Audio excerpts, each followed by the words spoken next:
Hi, I'm Sam Hawley, coming to you from Gadigal land. This is ABC News Daily.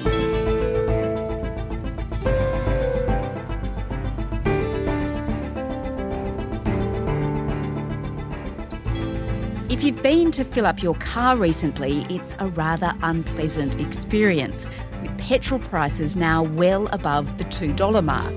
And you might be very surprised to know why you're paying so much more. And hint, it has little to do with the war in Ukraine. Today, business reporter Nassim Kadem on the forces behind the price hikes and why petrol prices won't be coming down anytime soon.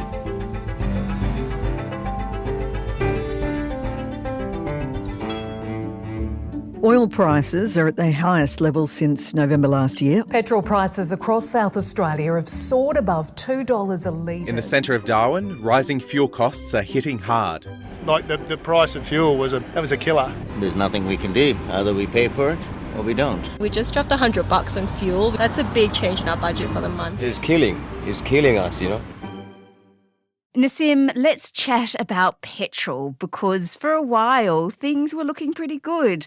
After big hikes after the war in Ukraine began, they seemed to moderate. Prices seemed to be almost reasonable for a while there. Yeah, that's right. You may remember earlier this year that prices did fall dramatically. In July, petrol dipped to its lowest level in months. And at that time, the national average price of unleaded petrol was $1.75 per litre. And if you were shopping around, you could find even slightly cheaper prices than that. But it was a far cry from the high petrol prices we've experienced in the first half of the year and last year, where we saw them hitting above $2 a litre. And we're back at that level now, or above that level. All right, so we enjoyed this period of reprieve. Oh, how we dream of $1.75 per litre, Nassim. Wow. So it was down around that level for a bit. It was pretty good, but it did not last for very long, did it? It didn't. So petrol prices have been hovering above $2 per litre for about a month, and that's the highest they've been since Russia invaded Ukraine. The national average reached $2.01 as of Sunday, the 10th of September. So that's marked the fourth week in a row that prices remain that high in the 5 major capital cities. So it's a worry for individuals, but it's a worry for businesses as well. Like I had spoken to Paul Mance. He runs a flour delivery business. We try and absorb it as much as we possibly can. However, you do get to the point where you cannot do that all the time and you do have to pass that cost back onto the customer.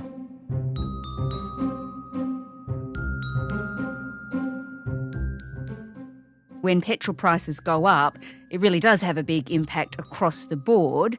Partly, of course, because trucking goods around the country is pretty expensive already, and if fuel prices are high, it's even worse. That's right. The ABC spoke to Warren Clark from the National Road Transport Association. He says prices are already being passed on to consumers. There's still many, many businesses out there in our industry that are really struggling with the cost of fuel. It's their biggest cost, and there's just no way around it. If they can't pass it on, then they're basically going out of business.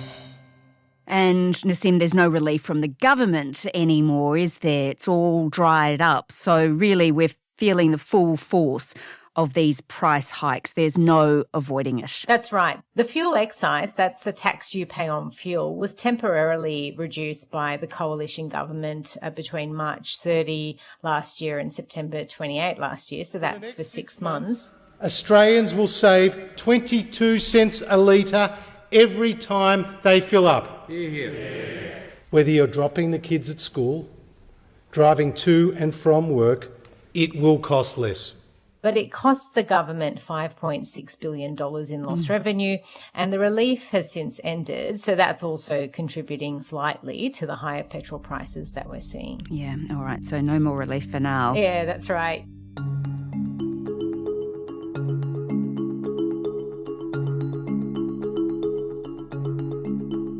Nassim, let's talk about what's behind these higher petrol prices then, because there are a couple of things going on here and they have nothing to do with the war in Ukraine, right?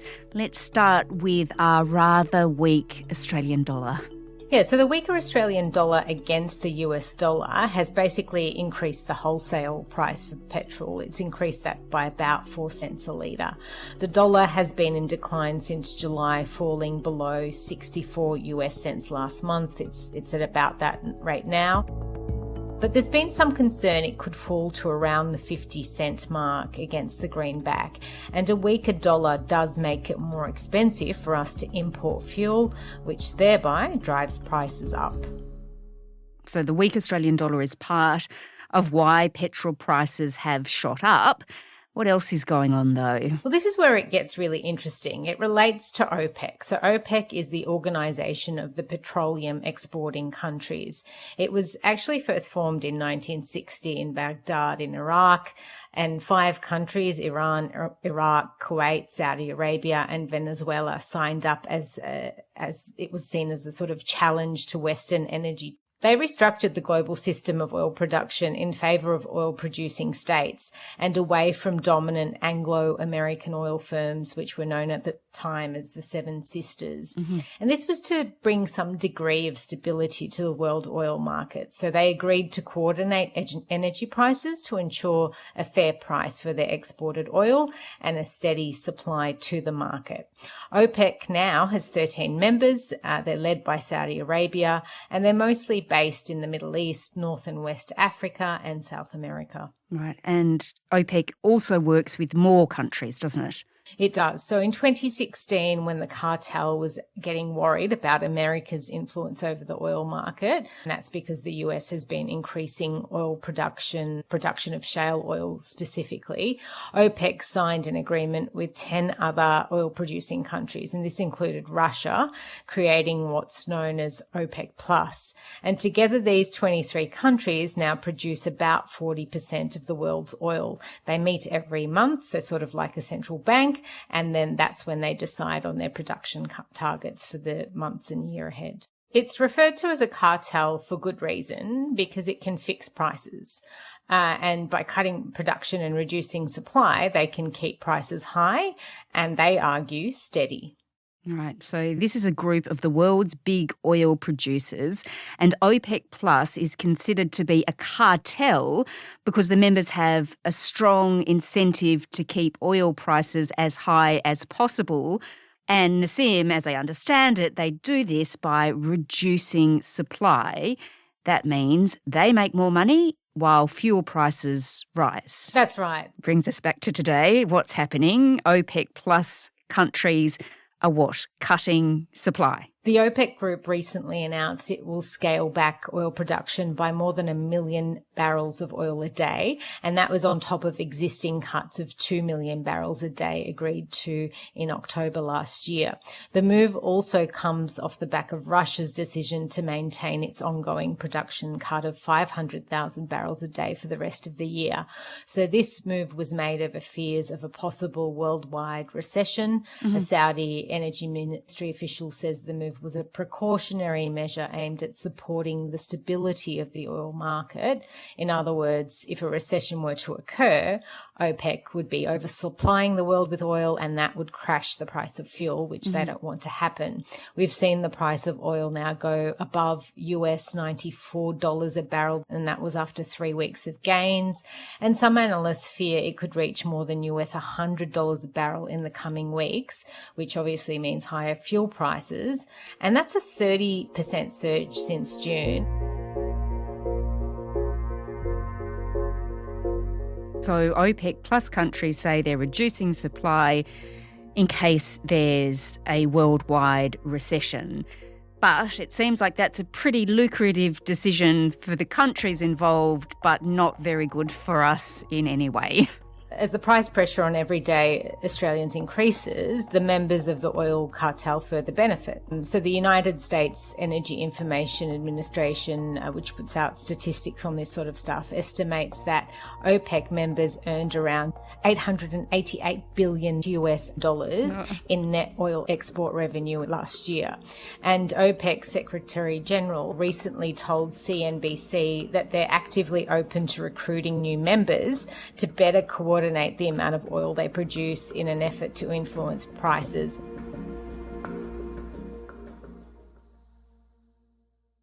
Well, Nassim, I guess the question is, how long should we expect petrol prices to stay high? And who's making sure we're not paying more than we actually should be paying?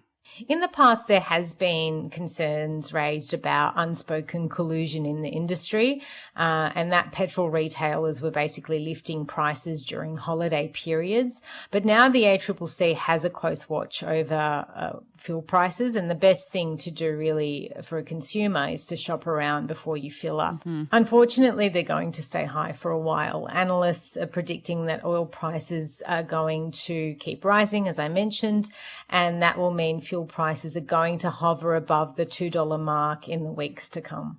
And inflation, of course, it seems like it's just starting to come down. So what do these high petrol prices mean for inflation and mean for the economy? It's not great news for inflation, and we're yet to see how that sort of pans out. The CPI data will be coming out later in October, but the high petrol prices can be passed on to retailers. Higher petrol prices obviously don't help with that overall inflation rate. And if oil price shocks last long enough, it could put pressure on central banks around the world to keep lifting interest rates. And then that actually, increases the risk of major economies falling into a recession. So none of that sounds particularly good, Nassim. Perhaps we'll just start walking, forget the petrol for now. Oh, well, there's been reports a lot of people have cut down on the amount of petrol they're consuming now. So I think that's going to be a story that continues to play out.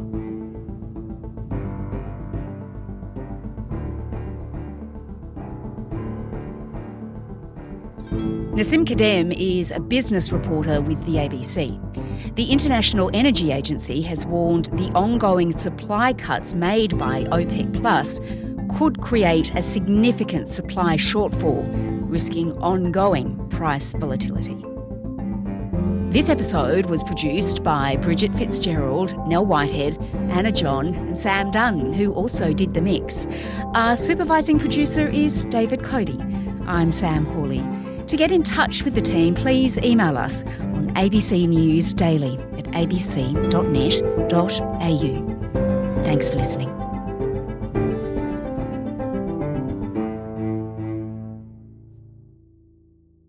ABC Listen. Podcasts, radio, news, music and more.